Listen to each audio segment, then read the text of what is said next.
खबरों के निष्पक्ष विश्लेषण के लिए सब्सक्राइब करें Jantantra TV and press the bell icon. Never miss any update.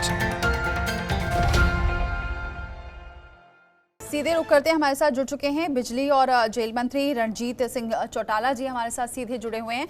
बहुत स्वागत है रणजीत जी हमारे साथ जुड़ने के लिए। सबसे पहले अब सर कोरोना को लेकर ही पूछेंगे, क्योंकि अभी भी मामले बढ़ रहे हैं। हालांकि सरकार हर ओर से एक्शन कर रही है, लेकिन उसके बावजूद मामले बढ़ रहे हैं। आगे की क्या रणनीति है? मामला ये बहुत बड़ा है। पहले कभी युद्ध होते थे तो दो देशों में होते थे। कोरोना तो ऐसा है कि पूरे विश्व भर में ऐसी महामारी कभी भी नहीं देखी गई। कभी कोई 1918-20 में हुई थी, वो लोगों को याद नहीं, उसे आज उस जमाने को 100 साल हो गए। ये पहले स्पेनिश फ्लू था जो कि उस वक्त यूरोप से शुरू हुआ था और वहां से चल के अमेरिका के बाद जब वर्ल्ड वार हुआ था उस वक्त भी ये आर्मी, वहाँ की अमेरिकन आर्मी थी, एलाइड फोर्सेस की आर्मी थी, उसके नेवी में और उसके बाद इन्फेंट्री में आया। बहुत लोगों की आर्मी में डेथ हो गई थी। उसके बाद क्योंकि हम ब्रिटिश रूल के अंडर थे तो हमारी जो अलाइड फोर्सेस में हमारे सोल्जर्स भी तब गए थे क्योंकि हम ब्रिटिश रूल में थे। तो जब वो वापस आए तो हिंदुस्तान में फैल गया था। उस वक्त पूरी दुनिया में 50 मिलियन से लेके 100 मिलियन तक, मतलब 5 से 10 करोड़ लोग इससे अफेक्टेड थे। अब तो कुछ भी नहीं है। अकेले अमेरिका में 7 लाख लोगों की डेथ हो गई थी। तो अब ये देख के मैं ये समझता हूँ कि हमारे यहाँ भी एक बहुत बड़ा चैलेंज है जिससे मीट आउट करना चाहिए। दुनिया का अगर हम आंकड़ा देखें, यूरोप का देखें, अमेरिका का देखें, चाइना का देखें, तो हमारी इतनी बड़ी पॉपुलेशन होने के बाद हमारे संख्या कम है। थोड़ा सा ये चिंता का विषय जरूर है कि पिछले एक हफ्ते में हमारे केसेस बड़े तेजी से बढ़ रहे हैं। जैसे महाराष्ट्र में हो गए, गुजरात में हो गए, दिल्ली में हो गए, राजस्थान में हो रहे हैं। पर हरियाणा में अभी भी हमारे बहुत तरीके से लोगों ने संभाल के, हमारे एडमिनिस्ट्रेशन ने, हमारे मुख्यमंत्री जी के नेतृत्व में सभी मिनिस्टर, सभी ऑफिसर ने एज टीम काम कर रहे हैं। और हरियाणा के जितने डिपार्टमेंट है सब बड़ा टीम बन के कभी भी इतना बढ़िया काम नहीं करे जो आज करें। तो हम आज भी बहुत बचे हुए हैं, पर कभी भी इतने बड़े चैलेंज को आसानी से नहीं लेना चाहिए। हम इसे आगे भी चैलेंज समझ के बहुत मुस्तैदी से इसका मुकाबला करने के लिए तैयार खड़े हैं। ये तो ठीक है सर कि यहाँ पर हर कदम सरकार उठा रही है, लेकिन इसको आप कितना सही मान रहे हैं कि बॉर्डर में जो दिक्कत आप देखने को मिल रही है कि दिल्ली से कोई गुरुग्राम नहीं जाएगा, ऐसे में आपको नहीं लगता, क्योंकि ये अब जो जा भी रहा है दिल्ली या गुरुग्राम यहाँ पर अप डाउन कर रहा है, तो वो इमरजेंसी वाले ही लोग हैं। ऐसे में बिल्कुल सील कर देना, ऐसे इसको कैसे देख रहे हैं? आगे आने वाले दिनों में परेशानी होगी और राज्य सरकार, दिल्ली की बात करें, वो वैसे ही अपने मरीजों को संभाल रही है और फिर ये सब लोग भी अगर वहीं रुकने की व्यवस्था करने की जो बात कही है, ऐसे में आपको नहीं लगता कोई परेशानी होगी फिर? देखिए मैडम, ये दिल्ली हरियाणा का सवाल नहीं है। मैं आपसे बताऊं, दिल्ली में भी कुछ ऐसे हॉटस्पॉट्स हैं जहां एक दूसरे में नहीं आने जाने देते। ये लोगों की सेहत को बचाने के लिए, उनकी जान बचाने के लिए किया जा रहा है। हमने पहले नहीं करा था, जैसे हालात बन गए उस हिसाब से हमें कुछ कड़ाई से फैसले लेने पड़ रहे हैं। हमारे यहाँ बहुत अच्छे मेडिकल कॉलेजेस हैं, सारे जितने बढ़िया हॉस्पिटल हैं वो गुड़गांव और फरीदाबाद में है। तो हम सारा उधर, हमारे झज्जर में एम्स है, रोहतक में मेडिकल कॉलेज है, करनाल में कल्पना कॉलेज है, सब जगह हमारे बढ़िया वही डॉक्टर्स हैं, बढ़िया फैसिलिटीज, हर चीज अवेलेबल है। और अगर ये नहीं होते हैं तो हमारा जो है पूरे देश में हम नंबर 2 पायदान पे, जहाँ कम केसेज है, जहाँ रिकवरी रेट बहुत बढ़िया है। लेकिन रिकवरी रेट अच्छे हैं, लेकिन दिल्ली में अगर आप सोचिए डॉक्टर्स की कमी है। चलिए बाकी इमरजेंसी सेवाओं को छोड़ दीजिए, लेकिन जो डॉक्टर्स हैं वो तो जहां जहां वो ड्यूटी लग रही है, इसका मतलब उनकी डिमांड है इस वक्त, और ऐसे में आप लोग उनको भी नहीं आने देंगे, तो ऐसे में तो दिल्ली में तो दिक्कत होगी। देखिए मैडम, ऐसा नहीं है, जहाँ जरूरत होगी वहाँ परमिशन भी दी जाती है, सारी चीजें। देखिए हमारी हरियाणा गवर्नमेंट और दिल्ली का एडमिनिस्ट्रेशन ऑफिसर्स आपस में कॉन्टेक्ट में, जहाँ इस तरीके की बात होती है इमीडिएट उन्हें हम दे देते हैं। हमारे चीफ मिनिस्टर और उनके चीफ मिनिस्टर भी आपस में कॉन्टेक्ट में है। ऐसा नहीं है कि हम नहीं करें। इस वक्त चाहे वो दिल्ली में रह रहा है या हरियाणा में या राजस्थान पंजाब में, हर एक जान एक जैसी जान है, सबको बचाना बहुत जरूरी है। जी बिल्कुल सर, आप आगे क्या रहेगा, कब तक ये बढ़ेगा, और लॉकडाउन को लेकर अभी आप आगे की क्या रणनीति रहने वाली है हरियाणा की अगर बात करें? मैं कल देख रहा था कि एक मैडम आपके यहाँ मैं बोल रहा हूँ वो शोर गूंज रहा है, थोड़ा वहाँ ठीक कर लेंगे। हाँ बिल्कुल। आपकी तरफ, हाँ मैं जब बोलता हूँ बहुत गूंज रहा है। हाँ अब ठीक हो गया।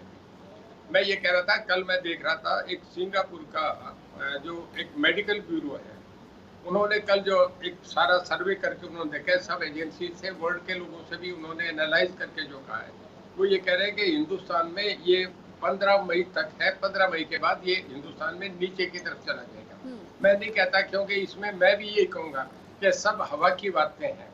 आज तक किसी को ये पता नहीं कोरोना क्यों स्टार्ट हुआ, किसी को ये पता नहीं कोरोना कब खत्म होगा, इस वायरस का किसी को पता नहीं। पर जो एक अच्छे लोगों से मेरी बात कोई और सुने तो वो ठीक समझेगा, मैं और बड़े की सुनो तो मैं उसकी बात ठीक समझा। इस करके एक भरोसा बन रहा है कि सिंगापुर की बहुत अच्छी मेडिकल सर्विसेज है।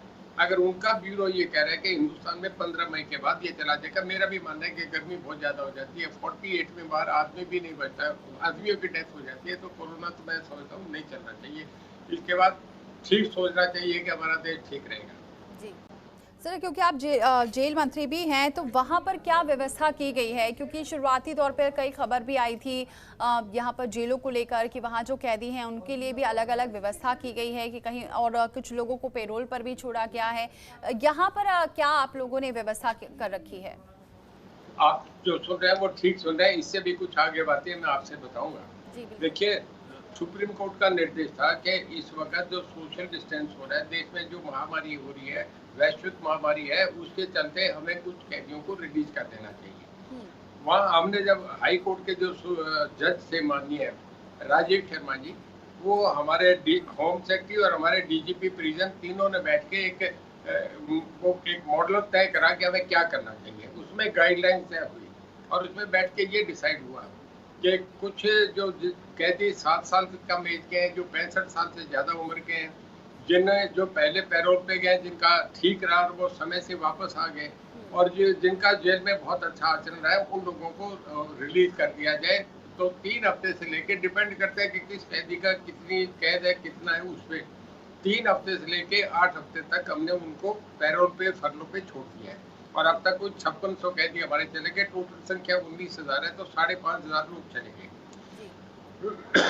इसके अलावा भी मैं एक और बात बता रहा हूँ, मैं हमारे माननीय मुख्यमंत्री जी के एडमिनिस्ट्रेशन को, हमारे लोगों की सूझबूझ को मैं बधाई देता हूँ कि हमारे जेल में पहली बार ये हो रहा है। जेल के आगे से जब निकलते हैं तो जेल के दरवाजे की तरफ देखते हैं, ये समझते हैं यहाँ तो पता नहीं किस तरीके के लोग होंगे। लोगों में एक भय का वातावरण रहता है जेल के आगे से जब क्रॉस करते हैं। उस जेल में कभी कोई सोच नहीं सकते। हमारी जेलों में, बहुत सारी जेलों में खाना बनता है, रोज 4-4 हज़ार पैकेट बन के, हमारे पास मशीनें हैं जिनमें, क्योंकि एक जेल में 5-5, 4-4 हज़ार कैदी हैं, तो उनका खाना मशीनों से बनता है। तो बाहर की सामाजिक संस्थाएं हमें राशन देती है, हम खाना बना के देते हैं। ये दुनिया में एक अद्भुत उदाहरण है कि हरियाणा की जेलों में कैदी खाना बना के दे रहे हैं। टोटल हाइजीनिक है, बहुत सफाई से सारा बन के खाना तैयार किया जा रहा है। ये एक नई शुरुआत हरियाणा से। ये अच्छी बात है कि जो भी नई शुरुआत हो रही है, ये लोगों को भी फ़ायदा इसी से पहुंच रहा है, और सरकार अगर ऐसी मदद करती रहेगी तो बहुत जल्दी यहाँ पर कोरोना को हम मात भी दे पाएंगे। और सर, आप क्योंकि बिजली भी आप देख रहे हैं, तो यहाँ पर सबसे बड़ी समस्या और चुनौती आपके पास अभी ज़रूर होगी, क्योंकि कई जो उद्योग ठप हैं, ऐसे में उनकी बिजली लेकिन चल रही है। तो क्या उन लोगों के लिए भी कोई व्यवस्था की गई है? क्योंकि कई जगह से, अगर हम नोएडा की बात करें, तो यहाँ के उद्योग जो चल रहे थे, जो ठप पड़े थे, लेकिन उनका जो चार्जेस थे वो बिल्कुल फिक्स चार्जेस आ रहे थे। तो ऐसे में उन लोगों के लिए आप लोगों ने क्या रणनीति बनाई है जिससे उन्हें फायदा हो सके, जो उद्योग हैं, अगर बिजली के पर्पज से देखें तो? मैडम, हमने लोगों की तकलीफ, इंडस्ट्रीज की अपनी मजबूरियां देख के हमने एक फैसला करा माननीय मुख्यमंत्री जी ने कि जितनी इंडस्ट्रीज है उसमें हम सभी को 25% का रिबेट दे रहे हैं, कि जो उनके इन 2 महीनों के बिल आएंगे उन पे 25% हम डिस्काउंट करके उनको बेसिक अमाउंट पे, और उसके बाद उन्हें 6 इजी इंस्टॉलमेंट्स कर दी कि आप अपने इंस्टॉलमेंट 6 किस्तों में दे दें, ताकि उन पे एकदम बोझ ना हो। हमारी इंडस्ट्रीज हम उन्हें बैठने थोड़ी देंगे, हर कीमत में उन्हें जिंदा रखना है, हर तरीके की रखवाली कर रहे हैं। और इसके बाद आप ये देखिए, मैं बधाई देता हूँ उनके टेक ओवर करने के बाद। और मैं जब से बना हूँ, हमने पिछले समय में कि 2019 से लेके अब तक हमने, आप ये समझिए कि जो हमारा लाइन लॉस था वो 35% था, उससे हम नीचे करके ला के 14% पे आ गए। हमारा जो बिजली बोर्ड था वो घाटे में जा रहा था, दोनों निगम, हमारा 3400 करोड़ का घाटा था, आज 413 करोड़ हम प्रॉफिट में आ रहे हैं। 24 घंटे हमारे हरियाणा में पहले हरियाणा है ऐसा प्रदेश जिसमें 4,500 गाँव में 24 घंटे बिजली देते हैं, जो जगमग योजना में हम बराबर चला रहे हैं। जी बिल्कुल, ये अच्छी बात है कि अगर आप बता रहे हैं कि प्रॉफिट में आ रहा है, अगर प्रॉफिट में रहेगी सरकार तो ये जनता तक भी ये सुविधा पहुंचेगी।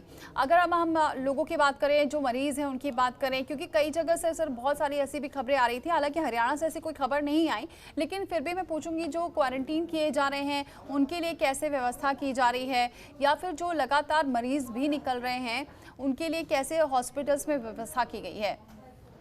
देखिए मैडम, हमने पूरे हरियाणा में जो रेगुलर हॉस्पिटल में उनमें तो हमारे बेड तैयार हैं ही हैं। इसके अलावा जितने स्कूल्स हैं, जितने धर्मशालाएं हैं, जितने और ITI के इंस्टीट्यूट हैं, जो बड़े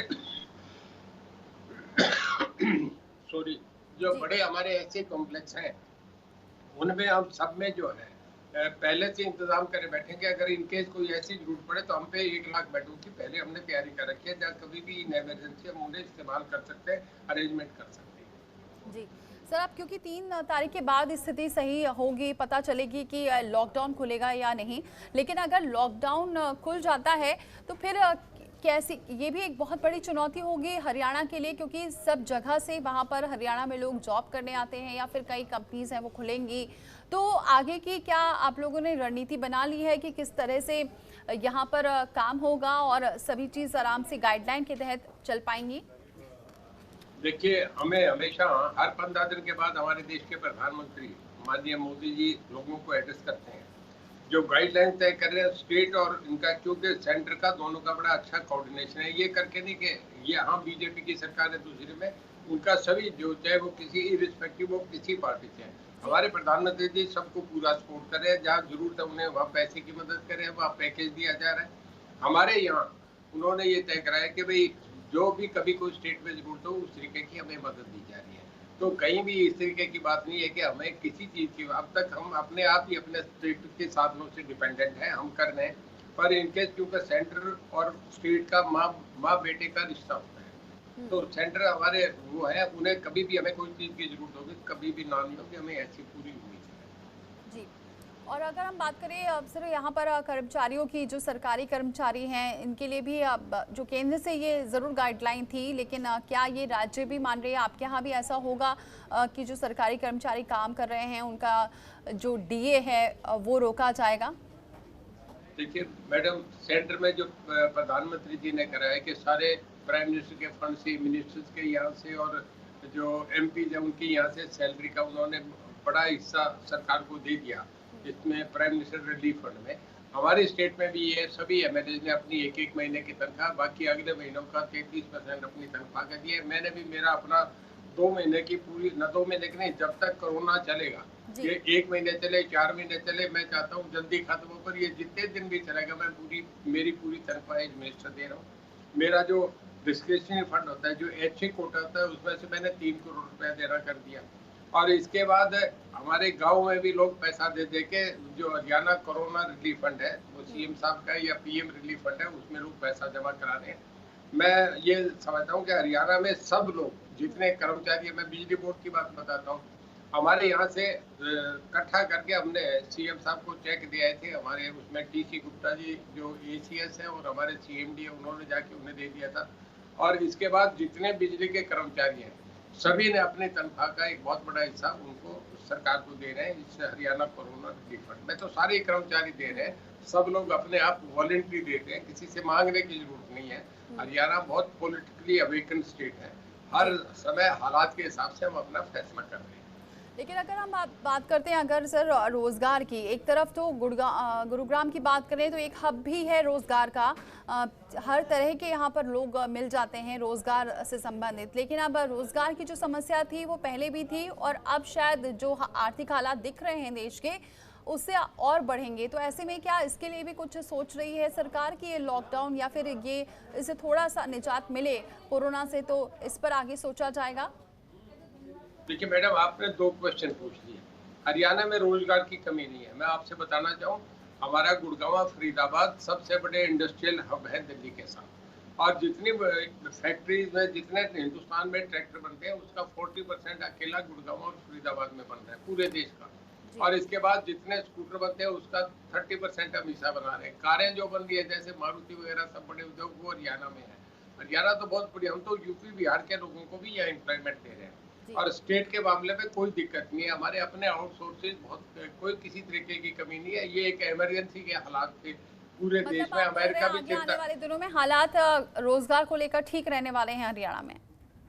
जी, मैं नहीं समझता हमें कोई दिक्कत आएगी। ठीक है, बाकी ईश्वर की कृपा रहनी चाहिए, हम सब चीजें मैनेज करें। हमारे माननीय मुख्यमंत्री जी हर तरीके से समझदार हैं, लोगों से रोज संवाद रख रहे हैं, कोई किसी तरीके की कमी नहीं है। जी, बहुत बहुत शुक्रिया सर हमारे साथ जुड़ने के लिए, ये जानकारी दर्शकों तक पहुंचाने के लिए। तो अब ये हम हरियाणा की बात कर रहे थे, हरियाणा के मंत्री हमारे साथ जुड़े हुए थे। हरियाणा में पूरी तरीके से अभी व्यवस्था की जा रही है, मरीज जरूर दिख रहे हैं, पेशेंट बढ़ रहे हैं, लेकिन सरकार आगे की रणनीति पर भी लगातार विचार कर रही है।